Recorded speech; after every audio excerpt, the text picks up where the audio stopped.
You are listening to the USDN on the DFPN.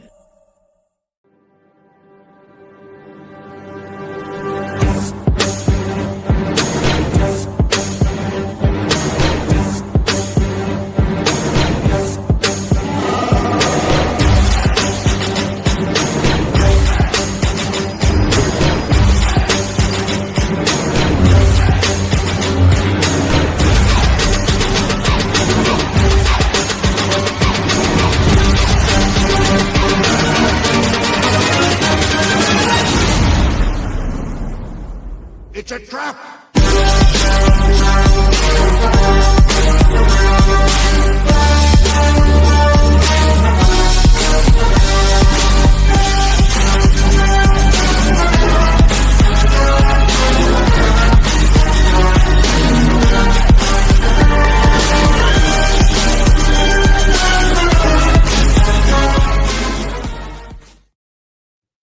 What is up, everybody, and welcome to the United States Department of Nerds, where we are for the people, by the people, and of the people. And tonight, we step into the cobweb corridors of horror nostalgia, a place where the ink drips darker than blood, and the punchlines bite harder than the ghouls who tell them. Our guest tonight is Grant Lankard, the creative mind behind Beowulf, League of Cryptids, and the haunted horror anthology that we will be talking about tonight, Memoirs of the Morbid, and this is going to be the Orange Edition. Grant, welcome to the show, my guy. Hey, how's it going tonight? We're going pretty good over here. Grant, first of all, welcome to the USDN. And let's rewind a little bit back to the 1990s when comic creators were like rock stars. And so what was it like growing up surrounded by that kind of energy? And what particular comic book kind of made you grab a hold of that and bring it into what this book is today? Yeah, I didn't really read too much horror comic books when I was a kid. It was more superhero. As far as what was it like? Yeah, the 90s were an exciting time for comic books. You could get comic books almost everywhere. For those who don't know, there was what's called a speculator boom in comic books, which means that even really bad comic books were selling like hundreds of thousands of copies. Like, to put this into perspective, the highest selling comic book of last year probably would have gotten canceled in 1993, but due to low sales. Like, it's true. That's how crazy it was at that time. You also had a lot of really exciting creators. At least creators that at the time I thought were really exciting. Some of their work has not aged as great. Give us an example of a few of them that you enjoyed in that time frame. Well, I mean, some of them that have aged pretty well would be like Jim Lee, yep. Mike Mignola. Some of the ones that haven't aged as well, I would say, would be like Rob Liefeld. Still can't draw feet. Right. And I mean, and that's to say, I mean, there's definitely a lot of excitement in Rob Liefeld's drawings. They were definitely different. He definitely was not following any trends or anything like that, but pure artistic skill was not really great. That's true, but he could put together a good story with Young Bloods. He helped bring Image to the map with Todd McFarlane. He's one of the original founding fathers over there, along with Jim Lee and a few others. So I give him his credit. He without him, I don't think we get the Image we have today. And and that Image is booming big. Right.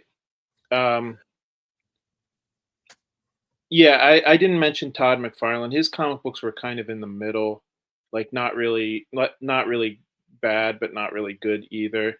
I also should mention Eric Larson. I really loved Savage Dragon when I was a kid. Okay, yep. He was there when when they first started. Oh no, I will put Todd McFarlane on a pedestal because I am still reading Spawn today. Oh, really? Yeah. I've So, never wavered. even though he doesn't draw it anymore? It's not. He still does issues. He still does covers. He still does some writing. I think he kind of steps in when the story needs a new direction. I think he kind of steps in, starts it on a new path in a new direction, and then kind of hands it off to another writer to let them do their thing. So, but yeah, he still does some writing. He still does a lot of covers and stuff like that. So, but You might be right about that. I don't know if he's in a that's official or not. multi-million-dollar business right now, so I can't really knock the guy if he wants to take his hands off and kind of give it off to some of these amazing creators that he does have working on it. So, but let's dive into a little bit more of what you're bringing to us today. So you started, your very first book was Beowulf, correct? Or was it the other one? Okay. No, Beowulf. Give us a little bit about what Beowulf was for you. You mean my comic book or the inspiration for it? Yours, and kind of what inspired it. Yeah, so the comic book is essentially the guy you learned about in high school, but reincarnated in modern times. Now, why Beowulf in particular? I remember as a kid, my parents had one of those like Time Life books with different fairy tales and myths and stuff. And I remember reading the Beowulf story in that. And what struck me about it was the fact that it reminded me of like a superhero story. And I remember thinking, like, you know what? Why not kind of combine the two? And that's why Beowulf stood out for me. Now, a lot of people have mentioned to me that from a marketing standpoint, it was a good idea to do Beowulf just because, as much as everybody's heard of Beowulf, but there aren't a lot of modern versions of Beowulf. In other words, I can't think of any really off the top of my head. Well, there's a few here and there. There's the Angelina Jolie one from like what was that, the early 2000s. But we don't count that one. As opposed to Robin Hood or King Arthur or Hercules, which get revamped once every couple years, Beowulf pretty much very rarely gets adapted. That's true, and I've seen the more modern. I thought the more modern version of Grendel was really good. I did not enjoy the Beowulf as much, but so let's do this. So this book has kind of been a bridge from the golden age of comics into like a modern horror anthology. So how did this evolve with the red edition, blue edition, and now the orange edition? And kind of why did you go with color schemes, and what does this new chapter bring to the table for you? So I went with a color scheme as opposed to volume 1, volume 2, volume 3, because all of the stories are self-contained. I didn't want people to think they had to read volume 1 and then read volume 2 and then read volume 3. You can read that makes sense. You can read these books in any order, or it doesn't even matter if you read volume one at all. You can just go straight into volume 3 or the orange volume. Okay. No, I think that's a cool concept and a cool way to do it versus making it an anthology where kind of one story continues into the next book and stuff like that. Kind of like how Hello Darkness does for Boom Studios. Yeah. So no, that's a really cool concept. I like that. And so let's talk about what's coming up inside the orange edition. You got 4 stories plus a bonus segment. Right. And each is like its own little twisted mirror. Let's start with the Cubicle of the Damned. And I feel that title in my chest every day I walk into my office. But give us a little bit of background on that particular story. So all of the stories are, I would say, there's a lot of, besides being a lot of horror, there's also a lot of humor in this anthology. And I would say of all of them, I think Cubicle of the Damned probably has the most humor. It's I was describing it as kind of like Office Space meets The Exorcist. In other words, it takes place in an office, but it's got a lot of horror elements in it. Mm-hmm. Essentially, the idea is there's a young, like 20-something kid who has like his first job after college. He gets a job in an office, and he realizes slowly but surely something in the office is kind of draining people of their life force. And people are telling him, oh, that's just what working in an office will do. And eventually he finds out that there's something supernatural behind how his coworkers all kind of look like they're having the life drained out of them. So this, to me, was probably my favorite story out of them because I can relate to it 100% working in an office like that. Granted, I love my day job, but there are days, especially like today, where the weather is like hot garbage outside and you're stuck inside watching it through the window, just pour down rain. And it's slow. It's our slow time of year with the holidays coming up. So yeah, that one definitely resonated with me a whole lot, bud. But so up next we have The Bubble. It's kind of like a time travel, a scientist, and what he believes is a caveman with shocking origins. Right. This one was also really good. Like, I mean, I think I got it, but I'm not sure. I'm pretty sure I did. But kind of what inspired that one and for you, like. Well, so first of all, I should note that I didn't write that one, but that one was written by William Conway. But what I enjoyed about it was kind of like you said. I think I got it, but I'm not 100% sure. I like kind of that ambiguity where, like, at the end, you're not quite sure. Yeah. You think you have an idea of what happened, but you're not 100% sure.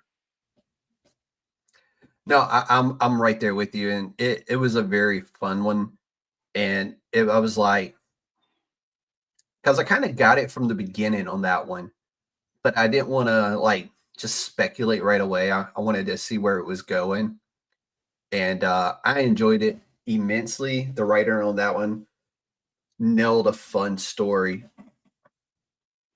Yeah, it's a little bit spooky. It has a little bit of like the Jules Verne kind of aesthetic, not just in terms of the story, but also, just the whole kind of vibe of it.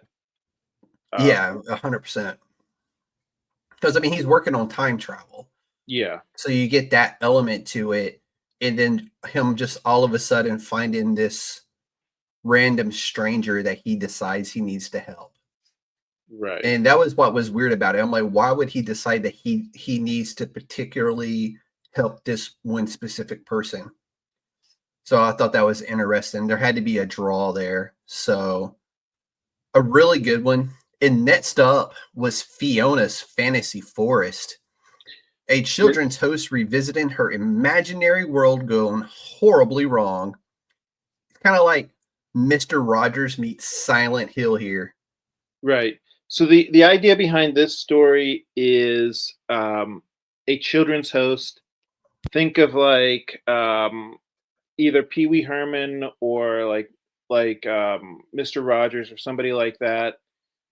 They take a break from going to their imaginary land, and one day they decide, you know what, I'm going to go back to the imaginary land, and all hell has broken loose in their imaginary world where, you know, everybody's fighting, everybody's having a war, a revolution has broken out. Some of the background characters have gotten kind of evil in different kinds of ways. I'm trying hard to describe it without giving too much away. So if you're a comic book reader and if you have read Scotty Young's I Hate Fairyland, it's very much that type of vibe with fantasy creatures. Like Dora the Explorer's world exploded, and all the creatures all of a sudden hate each other, and they're pillaging villages. You know, like they've broken off and they have their own.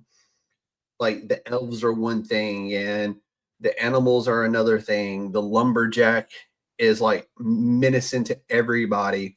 It was a fun, eclectic, wild story, and I enjoyed that one immensely. It very much gave me Scotty Young I Hate Fairyland vibes, and I was there all about it, and I can't wait to see it fully colored because I got a feeling that's going to be a spectacular edition once that one is colored.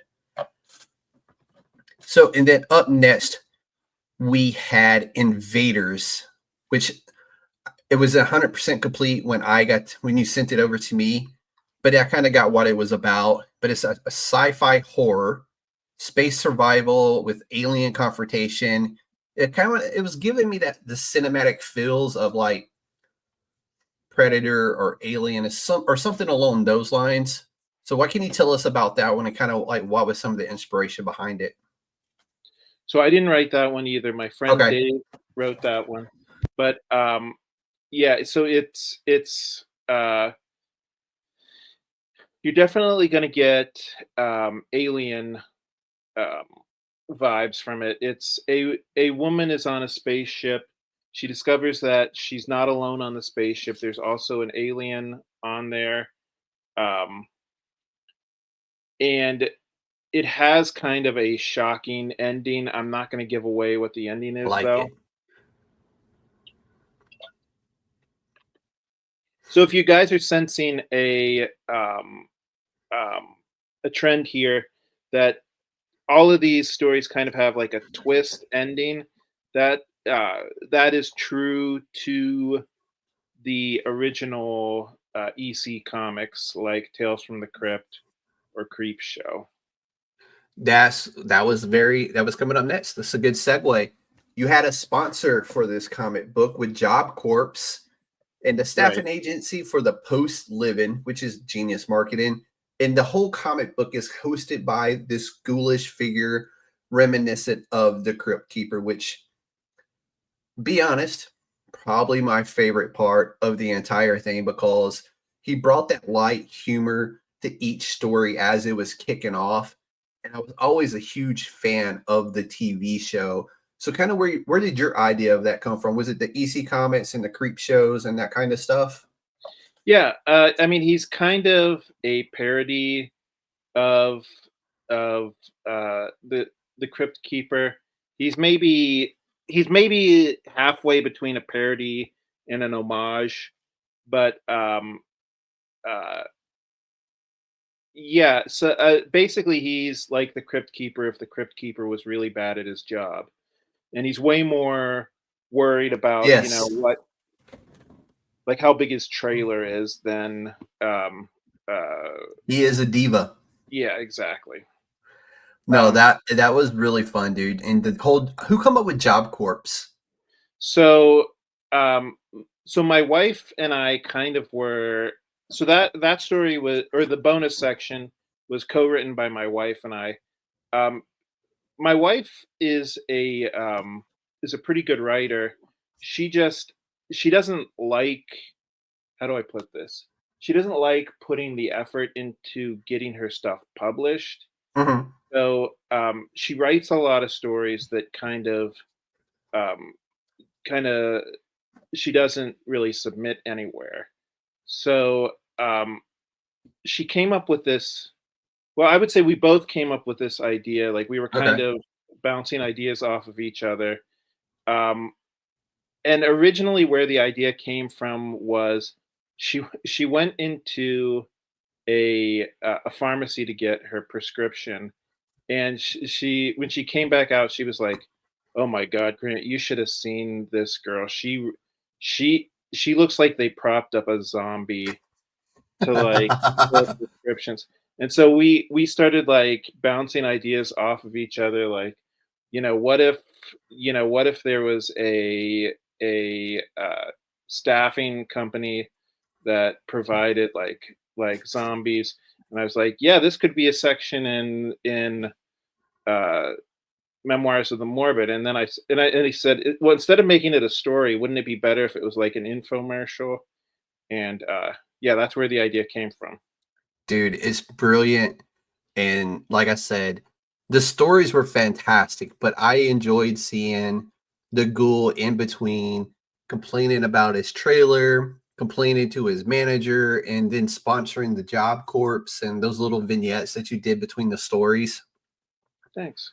Probably my favorite part. So shout out to your wife too, man. Which is leads us to the creators. So you got a pretty good team of creators here, an international team for sure, from Pittsburgh to Brazil, London, Right. and then you worked with Brian Morris, who was your editor and horror co-conspirator. Exactly.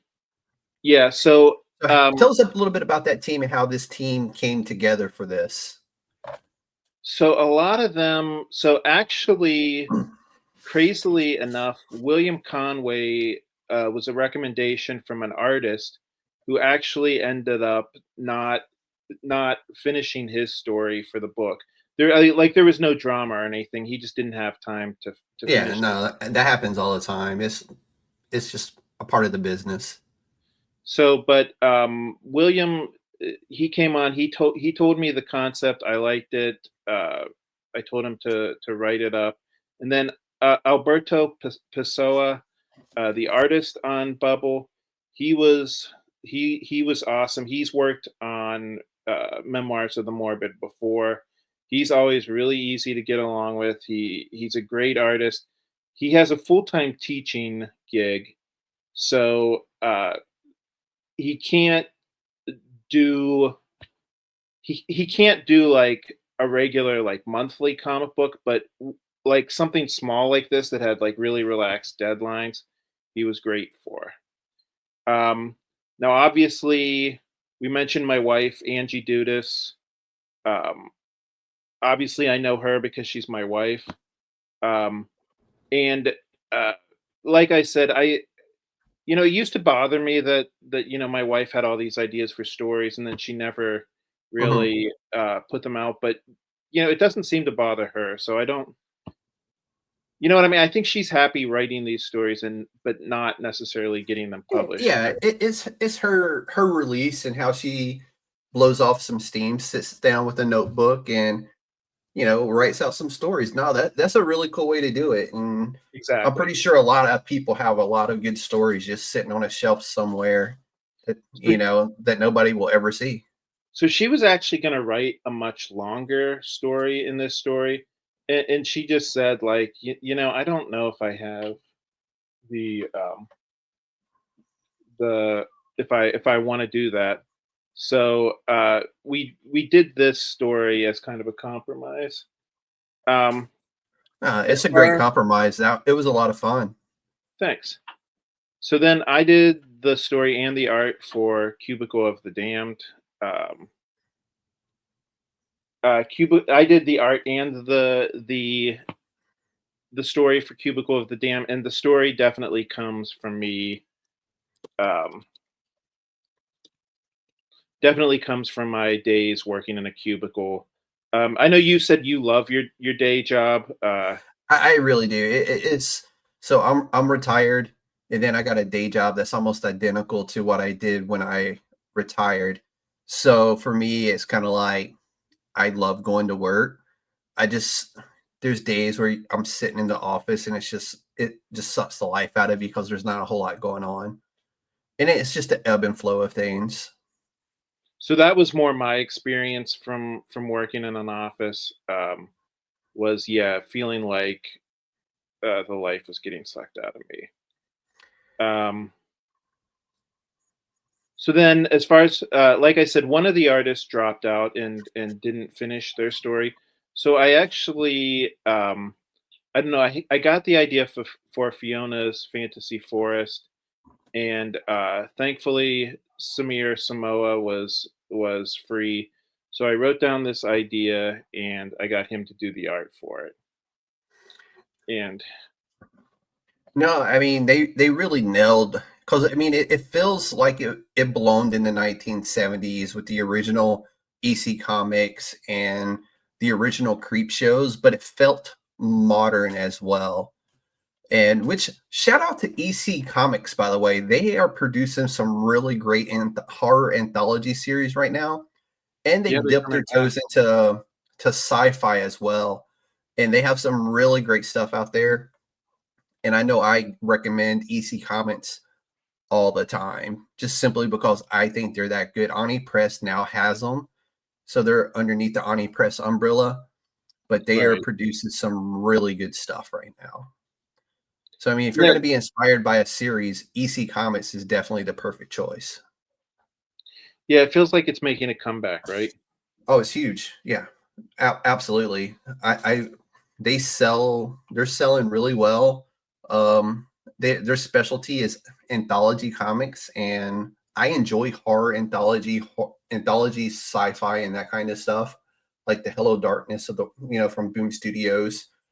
I feel like I'm getting a little bit more for my money, even though I have to come back the following month to get the next one to continue the story, and I'm okay with that because I enjoy the artist in those books.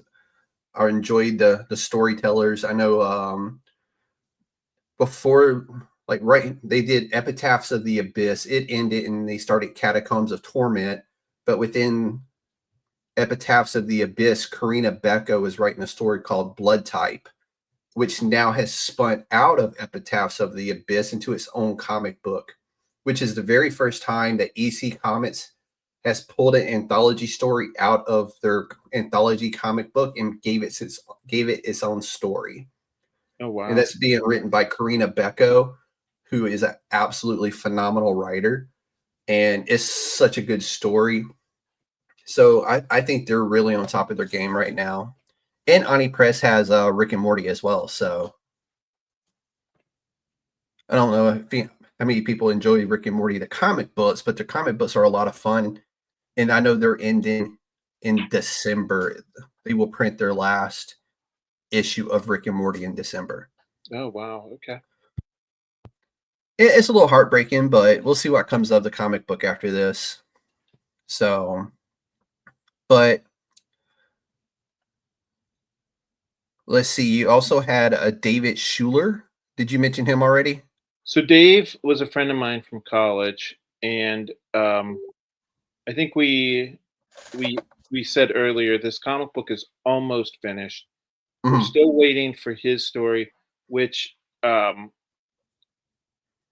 the only reason why his story is taking a little bit longer than we thought it was going to be is because his wife just had twins.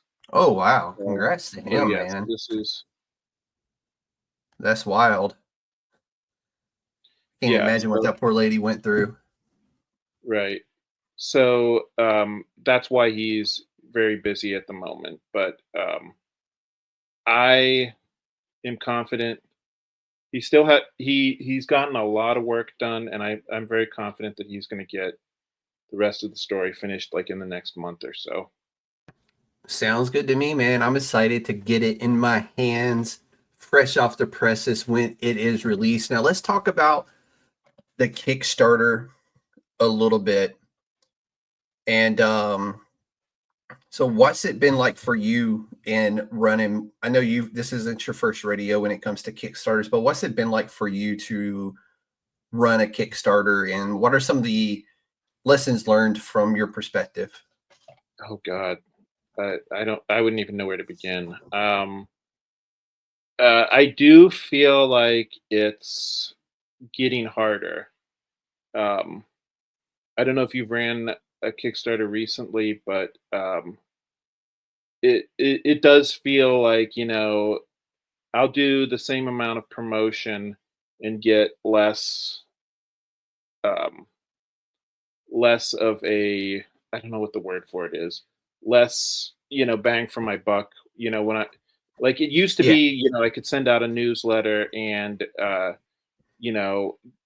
get 4 or 5 backers from that. And now I'm lucky to get like 1, you know what I mean? Yeah. As far as what all have I learned, I mean, the main thing is if you're going into Kickstarter thinking that people will gravitate to it on their own, they're not going to. You have to be the one doing the promoting. Yeah. Have you dipped your toes into any of the digital marketing side from Instagram or Facebook? I want to say even Kickstarter allows you to do digital marketing from the platform. You mean like paid advertising? Yes, like paid advertisement. I haven't. I would like to. Okay, that's not true. I have done it in the past. Mm-hmm. I don't feel as if it's been super effective. And I think at least part of that is because I don't think that I'm very good at it. Yeah. I don't. So It's a weird one. I wouldn't say that you're not necessarily good at it. I think really putting yourself into it to do it, I guess, is what I'm looking for. Maybe. yeah. Because I know I've seen other Kickstarters who have done the digital promotion stuff, and I see their stuff everywhere. Like I can't get away from it. It just is there. So I don't know. That's definitely something I would look into. I mean, I've not ever run a Kickstarter yet. That's an announcement for much later down the road, but I have a notebook that's compiling notes right now on a series that I'm going to be working on. So that's the big advice I would give to people who want to do Kickstarter. Just go and take a look at Kickstarters that you think are successful or maybe attainable.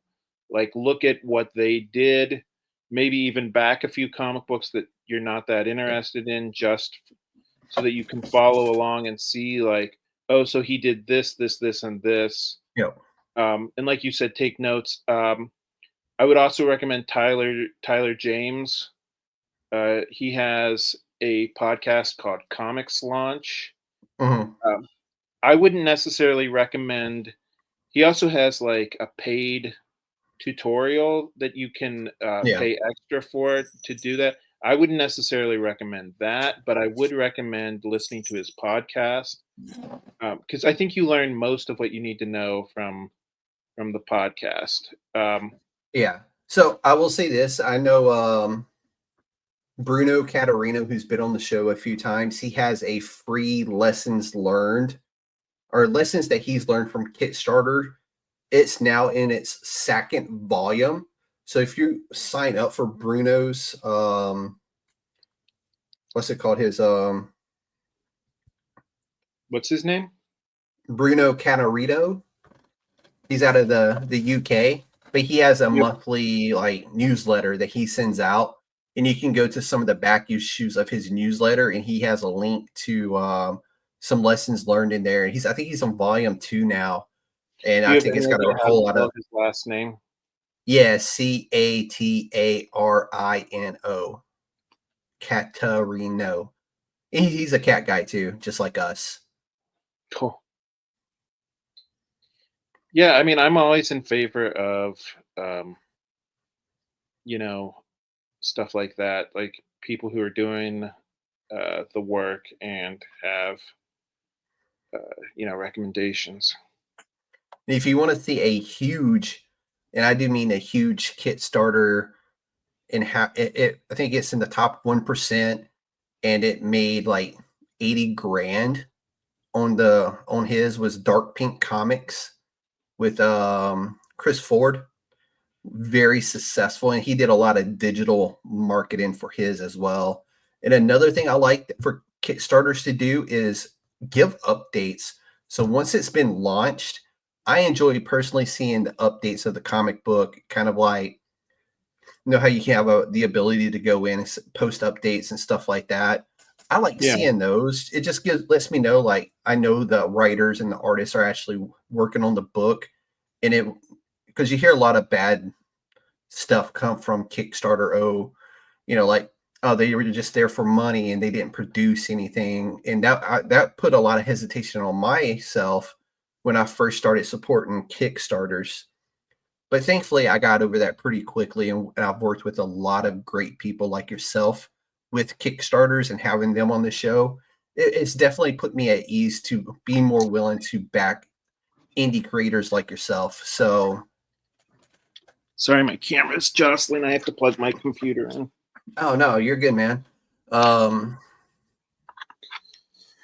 Yeah, so like I said, this is not my first Kickstarter. This is now my oh boy, how many have I done now? Probably closer to 12 Kickstarter. But every other Kickstarter that I've done has been finished when I put it up on Kickstarter. Unfortunately, and I'll fudge that a little bit. Like sometimes it won't be completely done. Like I'll have like a little bit of lettering left to do or something. This is definitely the most work that I've had to do like left on the Kickstarter. But really, this is like I said, I do have a history of fulfilling all of these Kickstarters. So if you're nervous about the fact that it's not 100% done, I just want to say, don't worry about it. It's definitely going to get done. I definitely have confidence in Dave. Yeah, no, I feel the same way you do now about that, because I've got some comics that haven't even, like, they're in the very early stages, but I have 100% faith in the creator of that comic book that it's going to get made, because you can hear it in their voices. You know that this is their passion project, and they're going to do what they have to do to make sure it gets backed. So, thank you. Yeah, man. So with that, before we let you crawl back into the crypt, where can people find Memoirs of the Morbid, the Orange Edition, and where can they keep up with you on future releases? So Memoirs of the Morbid is available on Kickstarter.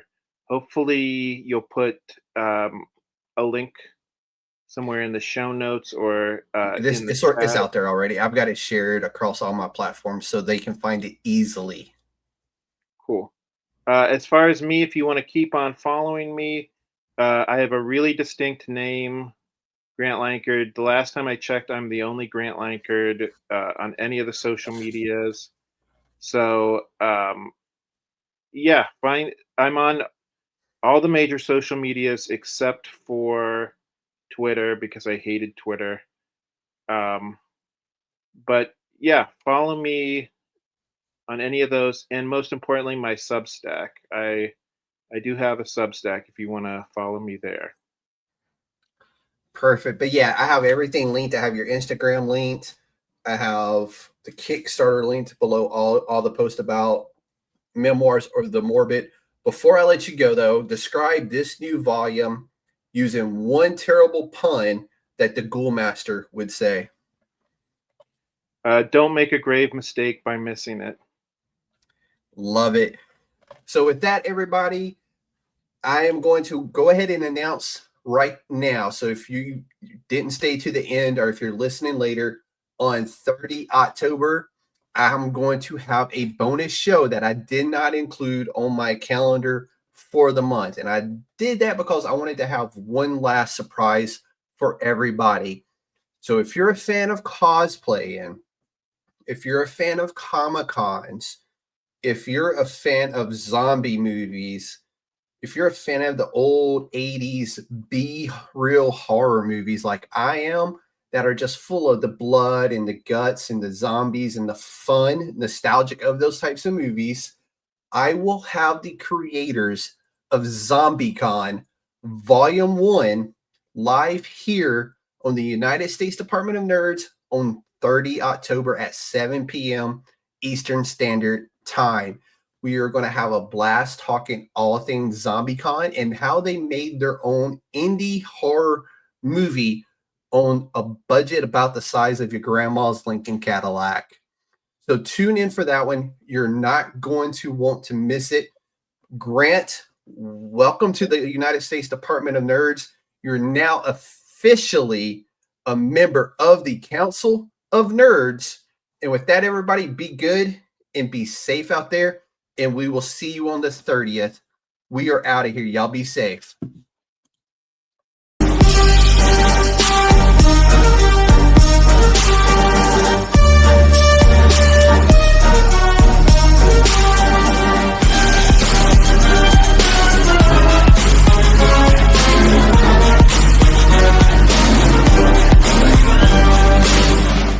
It's a trap!